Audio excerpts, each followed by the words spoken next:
Assalamualaikum, salam sejahtera rakan-rakan daripada Malaysia, Indonesia dan Singapura dan Brunei. Alhamdulillah kita dapat bertemu sekali lagi kali ini. Dan kali ini Uncle akan membincangkan topik bahan pewarna wood stain. Dan kali ini Uncle akan menggunakan wiping stain. Wiping stain warna cappuccino. Jadi wiping stain ni adalah sejenis pigment stain. Dan daripada video-video yang lepas, Uncle telah menceritakan tentang pigment stain. Pigment stain ni lah buang warna yang sejenis debu pigment. Partikel dia lebih besar daripada warna daripada dye stain. Ia adalah slow drying dan banyak bahan-bahan yang digunakan untuk membuat pigment stain adalah seperti boiling seed oil, turpentine dan juga solvent. Jadi pigment ni dia debu, dia tidak boleh menyerap. Jadi dia hinggap di atas permukaan, di celah-celah ira dan pori-pori. Oleh sebab dia berbentuk besar jenis debu-debu, maka ia ada juga campuran resin supaya resin ini bertindak sebagai binder. Dia lekatkan pigment-pigment tu di atas permukaan dan celah-celah ira pori. Jadi slow drying yang mungkin dia setelah 2 jam barulah kita boleh spray undercoat. Jadi kaedah dia sama juga dengan bahan-bahan yang telah Uncle tunjukkan dari video yang lepas, seperti glaze stain. Jadi glaze stain ni lah jenis wiping juga. Tapi dalam industri mereka spray wipe. Itu mereka spray dan mereka wipe. Oleh sebab mereka adalah mass production. Sebelum Uncle meneruskan demonstrasi ke atas wiping stain, kita lihat dulu penggunaan yang sama seperti wiping stain, iaitu glaze stain dalam video yang lepas. Jom kita lihat video-video yang lepas. Uncle akan menggunakan glaze stain white daripada Polycure. Jadi kita boleh sapu dengan brush ataupun sponge. Kalau di kilang dia orang buat mass production, mereka boleh spray. Sekarang Uncle nak sapu dengan glaze stain. Warna glaze stain ni adalah warna daripada Polycure Van Dyke,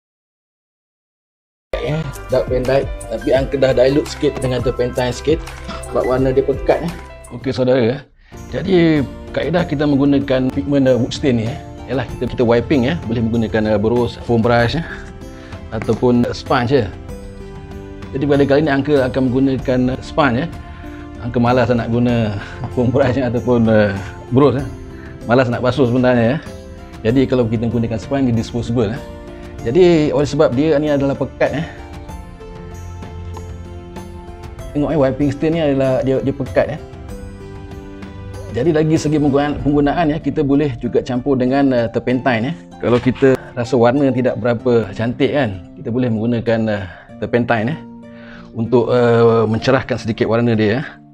Okey, Uncle sekarang pakai direct terus. Dia nak tengok kesan dia. Jadi cara kita adalah kita terus sapu dengan permukaan yang besar.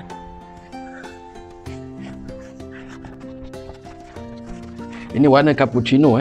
Uncle ada sedikit ukiran di atas dia. Jadi kita hendaklah gelapkan ukiran ni. Okey, kita buat satu round lagi dengan rata sedikit. Jadi kalau kita hendak warna dia agak gelap, maka kita bolehlah biar dia seketika, kemudian baru kita sapu dengan kain. Okey, ni hasil dia. Jadi Uncle dah dia ada 1 minit ikut Uncle punya cara. Mungkin Uncle nak warna dia agak gelap sedikit. Kemudian kita boleh terus lap dengan kain. Okey, Uncle dah ready nak lap dia dengan kain.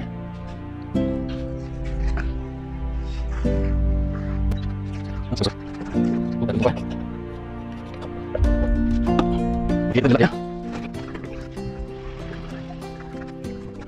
kita hendaklah lap warna ni sehingga kering, tidak ada lagi kesan-kesan. Sebab wiping stain ni formulasi dia adalah supaya kita wipe dia. Nama pun wiping stain kan. Jadi kita akan lap dia sehingga kering.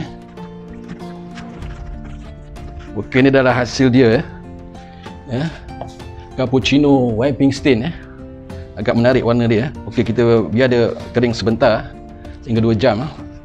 Kemudian kita akan tengok apa kita akan guna untuk finishing dia. Sekarang dia dah kering.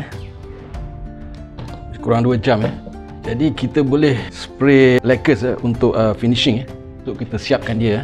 Kita boleh menggunakan NC, AC, PU ataupun acrylic punya lacquers okay, kalau kita nak menggunakan NC kita bolehlah spray ataupun sapu sealer dulu, NC sealer.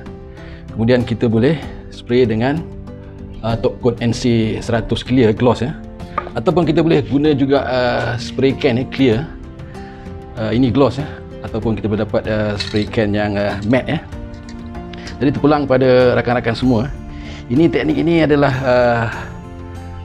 wiping stain, dan dia kalau dikilang dia boleh juga gunakan spray wipe dan rakan-rakan boleh cuba gunakan teknik wiping stain. Kalau kita nak slow drying kita bolehlah menggunakan wiping stain ataupun glaze stain Okey, jadi Uncle harap rakan-rakan dapat cuba teknik menggunakan wiping stain, dan jikalau video ini bermanfaat bolehlah tuan share, komen dan subscribe okay, kita berjumpa lagi di lain episod dengan topik yang lain pula. Sekian, terima kasih.